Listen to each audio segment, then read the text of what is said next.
Okay, so today I'm going to be doing some horror recommendations, horror books. It's appropriate because it's October and we're in the month of Halloween.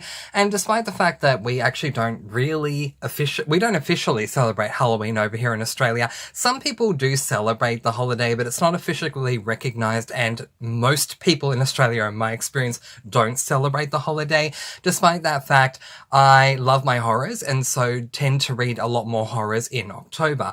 And you may be struggling with trying to find a horror book that you'd like to read to celebrate the holiday. And so if so, this video is for you. But before we begin, I just want to tell you a little bit of a backstory with regards to my experience when it comes to horrors, so that you have a bit more of an understanding of where I'm coming from when I recommend these books to you. But before we go any further, if you haven't already, please do subscribe. It really does help my channel. Hit the thumbs up if you do like the video. That helps as well.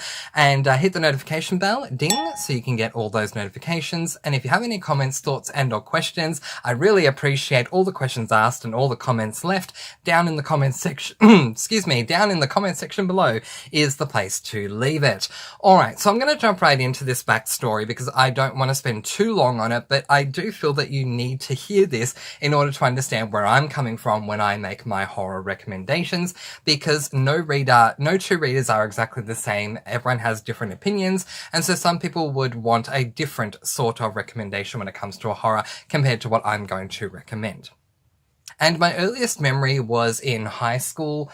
I was in my, third year of high school, so I don't know how to begin translating that for people overseas. Whatever that third year is for you in high school, we call it year 9 over here in Australia, but we don't refer to anything like junior high or senior high or whatever. So yeah, third year of high school, year 9. And we had this teacher. I apologize. It was year 8. It was my second year in high school. Get the details right, Mr. Francy. It was my second year of high school, and we had this wonderful English teacher who was just fantastic. Loved her teaching methods, and she helped me to really grow to love English, which has me convinced was one of the biggest reasons why in my final 2 years of high school, I took on English literature, because I loved English and reading and everything so much. But one day, there wasn't really a lot left for her to cover on her syllabus, so she decided to screen the film Scream, which is a horror. Anyway, there was no warning that this was going to happen until that very day. The warning was maybe a 30-second one. Okay, everyone, today we're going to watch Scream. The entire class was really happy about this, and here I am uncomfortably sitting there thinking, I don't want to watch a horror.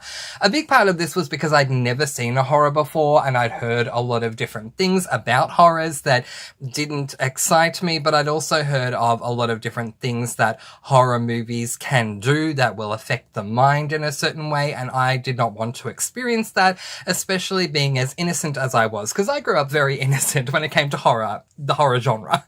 The teacher said, if there's anyone here who doesn't want to watch it, please raise your hand, and I did, and I still to this day can't believe I had the guts to do that, because I was a very introverted person.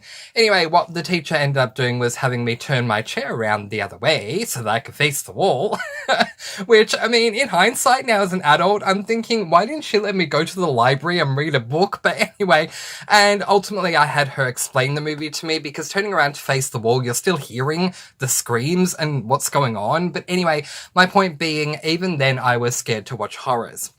Fast forward a number of years later, and as an incredibly young adult, one of my best friends and I sat down to watch the very first Saw movie. She had seen this movie many, many times, and all the other movies that had come out in the Saw franchise since then, and I struggled to get through that film. Now, if you've seen this series, you will know that the original Saw movie is probably arguably one of the easiest ones to get through, because it has the least amount of horror elements in it compared to the others. But I really struggled to get through that one. What I appreciated about the film, however, was the psychology behind it. To me, Saw is a psychological horror, and the psychology was fascinating. Without going into what Saw is about, Just be aware of that. I love the psychology but struggled to watch it. And so therefore I went away from watching that film. I had some nightmares. I'll admit that. For those of you who have seen the film, the puppet who is credited as being named Billy, I had some nightmares involving Billy the puppet. And I mean, I was innocent, and that puppet, the face of the puppet scared me. What can I say? But anyway, to cut a long story short, I walked away thinking, if only this was released in book form, I know that I would love it because I would be able to read it, skip the visual of watching it on a screen, and still get to take in the psychological elements to it that I found particularly fascinating. Well, anyway, Saw, up until even today, has not been released as a book series, which they really should, because I think they would sell really well. But anyway, maybe Lionsgate should get onto that and see if they can work with a publishing company to release it in book form. But anyway, I would buy the books and read them. But anyway, would you? Let me know in the comments below.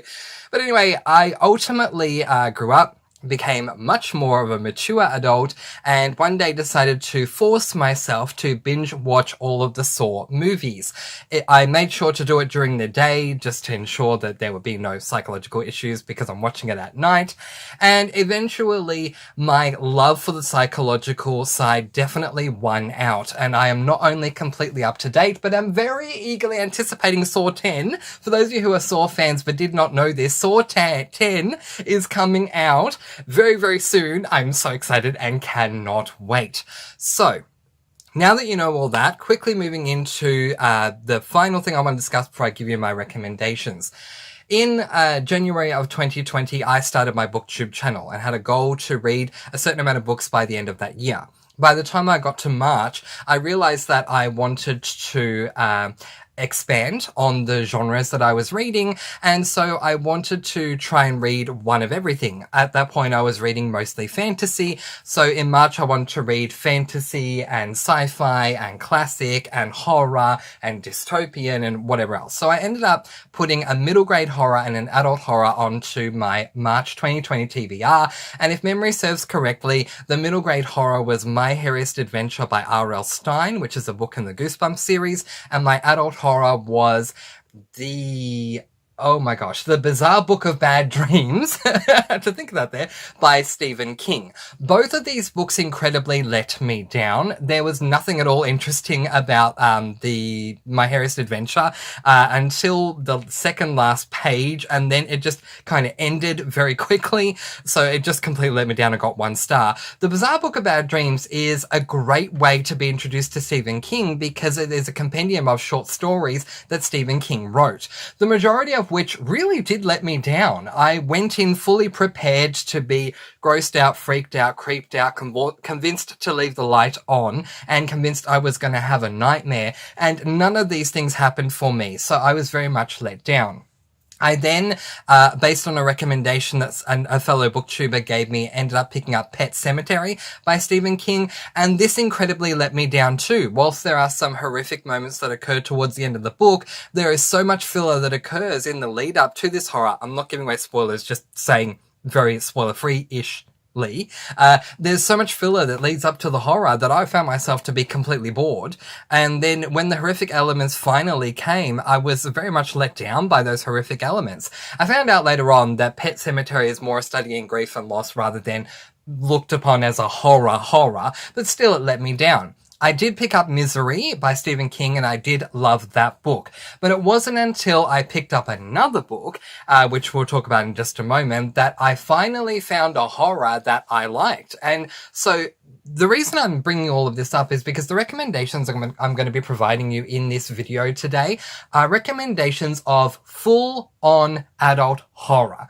If you are someone who just wants to dip your toe into horror, or if you're someone who loves horror, but, you know, you don't want the book to just be horror, or horror to the highest level, maybe these recommendations will not be for you. So if I'm going to give a disclaimer at all in this video, it is going to be this.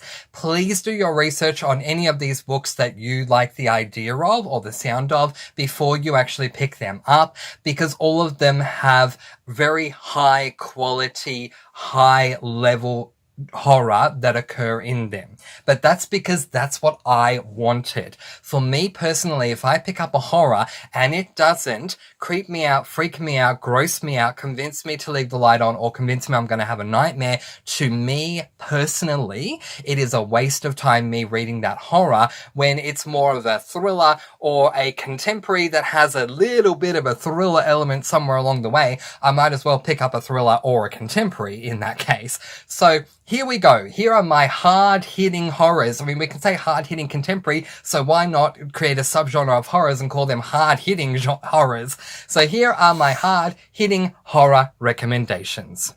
The first one that I'm going to recommend to you is not available as a physical book, so I apologize for physical book collectors. I even reached out to the author of this book to find out if I had just missed out or if there were any copies available in the metaphorical back room that I could order. I didn't care what price I had to pay. I loved it that much. And the author came back to me and said, look, this one was actually never released as a physical copy because it was going to cost way too much given how much it would be sold for, which is completely understandable. It is a novella, but that does not mean it is not horrific in the best possible way. And so that book is this book, CENOTE by Sean Horton. I don't remember the character names because I read this book a long time ago, but basically we follow two people. One is a woman who has traveled to a country that I do not remember which one, but it doesn't matter. I think it's Mexico, and she meets this guy while there. In the first chapter, we are following them walking along a beach, and it's her last day. She's about to return home, and suddenly both of them fall into a cenote, which is basically like a cave that is kind of half filled or quarter filled with water and is always very hard to escape from, if not impossible. So they fall into the cenote and they need to try and find their way out. Will they get out alive? Only time will tell. I will tell you one thing though, they are not alone. There is more to the cenote than meets the eye, and oh my goodness, it was so good. I have been meaning to read more Sean Horton since this one, and I have not yet. There is a book out there that I want to read by Sean Horton. I don't remember what it's called, but anyway, hopefully I'll get to it soon enough. But I absolutely love this book, and if that's any indication of Sean Horton as a horror writer, he is definitely the horror writer for me. If you're looking for a shorter book, a novella that is still going to pack a hard-hitting horror punch, this one is definitely one you should pick up. The next horror I'm going to recommend is a book that I mentioned earlier, which is this book, Misery by Stephen King, which is again an adult horror, and it's kind of hard-hitting. I mean, if I'm comparing it to all the other books I'm going to recommend, I'd probably give it a 9 out of 10 on the hard-hitting horror scale. So the basic setup of this one is that we're following this man, and I don't remember his name because, again, I read it a while ago, but he is a writer, and he is going to take his manuscript or updated chapters for the manuscript over to his publishers, but it's a very snowy day, and he ends up wrecking his car, and he goes unconscious. He is rescued by a woman who is a self-confessed fan of his, the, in my opinion, crazy Miss Annie. Well, Annie is the over-the-top crazy fan. She takes him back to her home, and she tries to nurse him back to health. During the time that he is there, he admits to her that, no, he does not admit to her anything. I apologize. She goes through his briefcase, finds the manuscripts that he has written. She starts reading them because she's a big fan of this series that he is writing. And she finds out that he has done something that makes her very angry. Among calling him a bad little birdie, she demands that he rewrite the book, and she is not going to let him go until he does. If that sounds like a great hard-hitting horror for you, then I do recommend it. Even though I'm not a massive Stephen King fan at all, I did give this one 5 stars, and I do highly recommend it. The next hard-hitting horror that I'm going to recommend is probably arguably my favourite horror that I've read to date, and that is this book, The Housemates by Ian Rob Wright. This is book number 4 in the Damien Verse series, but before you say, but Mr. Francy, if I'm going to read this, don't I need to read books 1, 2, and 3? Well, this series is very different to any other series I've read in any other genre, in that you can basically pick up any of the books in any order in this series and not feel like you've missed anything. I really don't don't understand how this is called a series, as opposed to being, all 4 books in this quartet being just standalone novellas. If you're aware of Brandon Sanderson's Cosmere, this series may as well be referred to like a Cosmere universe. It's called the Damien universe, and yeah, they're just all standard novels, standard standalones, and so you can read them in any order. But The Housemates by Ian Rob Wright, book 4 in the Damien verse quartet, is the first book in that series that I picked up, and I absolutely loved it. If you love the film series Saw like I now do, and if you are a fan of the TV show Big Brother, then you cannot go past this book. It is literally looked upon by many reviewers on Goodreads as a cross between Big Brother and Saw, and that I absolutely 1000% agree with. We have a certain amount of house guests, I don't remember how many, who are locked in a house, and they're all there for a reason. And so every single day they're going to go through 2 challenges, with the second one being the elimination challenge. But of course, this is not your standard Big Brother experience. It is a horror. So how do they get eliminated? I'll leave you to read the book to find out. I absolutely 100% warn of trigger warnings for this book. If you are very lighthearted or don't want anything too horrific, do not pick up this book at all, because people who have absolutely complained about it. But people who want hard-hitting horror love this book, and I'm definitely one of them. So if you're looking for a not for the faint of heart horror, definitely try The Housemates by Ian Rob Wright. There are a lot of horrific moments that occur and a fantastic twist that occurs at the end. Highly recommend. The next horror that I'm going to recommend to you is this book, Dark Ride by Ian Rob Wright as well. I just read this book. It was the latest book I finished. Again, an adult horror, again by Ian Rob Wright. Ian Rob Wright has yet to let me down. So the premise of this book is that we follow a man by the name of AJ, who is a wrestler. He wants to catch up. He's an adult. He wants to catch up with his high school buddies because he doesn't think he's going to see them again after this point in time. So he wants to make this special. So he arranges that they are going to go to a rundown, now closed theme park. And they're going to spend the night there, have a few drinks, have something to eat, catch up, and see where the night takes them. It's a very cold night, so they end up going into this dark, abandoned theme ride to stay in there to escape the chill. And, well, things start happening. I don't want to give away too much because it is a short book, but let me tell you, the horror is still there. Ian Rob Wright is yet to let me down. So if theme park horrors are more your jam, I definitely highly recommend that one for you. I'm going to recommend another Ian Rob Wright to you, and here it is, Escape by Ian Rob Wright. This particular hard-hitting horror is set in an escape room, which is fantastic. So, bit of a backstory as to how I came across this one. After reading my first Ian Rob Wright, which was the book I recommended to you, The Housemates, earlier on, The Housemates, I sent a message to Ian Rob Wright to thank him so much for that amazing book and tell him that it's exactly what I wanted with my horrors. Ian Rob Wright wrote back to me, and amongst this very long response that I got from him, which was I was so appreciative of, he included a recommendation of this book, Escape. He said that he normally doesn't give recommendations, but he said, but if you loved The Housemates, this one is the most similar, so I'd recommend if you're going to read another one to go to this one first before the others.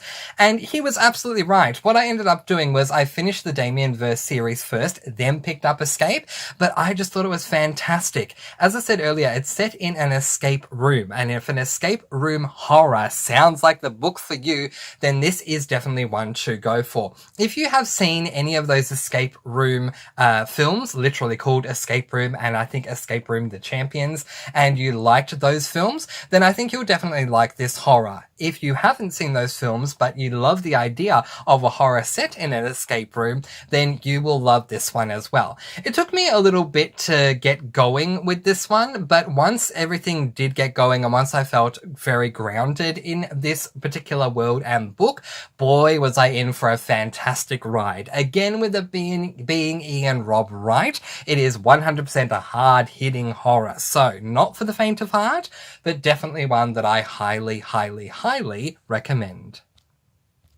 And that's where I'm going to leave it for today. Just a very quick couple of shout outs. Asbo by Ian Rob Wright, The Final Winter by Ian Rob Wright, and Sam by Ian Rob Wright. Those are the other 3 books in the Damien Verse series, so I do recommend them. Even though Ian Rob Wright dominated this hard-hitting horror recommendations video that I am doing, it's not because I was trying to make an Ian Rob Wright video, not at all, although I do give him a ton of credit. He is very much a hidden gem. I don't understand why Stephen King gets all the praise he does and Ian Rob Wright gets next to nothing. It just, to me, doesn't make any sense at all. It just worked out this way because I love Ian Rob Wright's books and they just so happen to be hard-hitting. If you want for me to do a video of horror recommendations that aren't as hard-hitting, they wouldn't include Ian Rob Wright's works because they are all hard-hitting, let me know that in the comment section below and I'm more than happy, for those of you who are more faint-hearted, to give you a not-so-hard-hitting horror recommendation list so that you also can get involved in reading for the holiday of Halloween. But in the meantime, that is where I am going to leave it. If you have any hard-hitting horror book recommendations for me, please let me know in the comment section below. I'm always willing to give horror authors a go. If they are going to creep me out, freak me out, gross me out, have me leave the light on or convince me I'm going to have a nightmare, then they are the book and author for me. So let me know that in the comments below. But in the meantime, that is where I am going to leave it, letting you all go with peace, blessings, and so much love. Please do be kind and love one another and spread your sparkling energy all throughout the world. And until next time, enjoy your horror reading. Bye, everyone.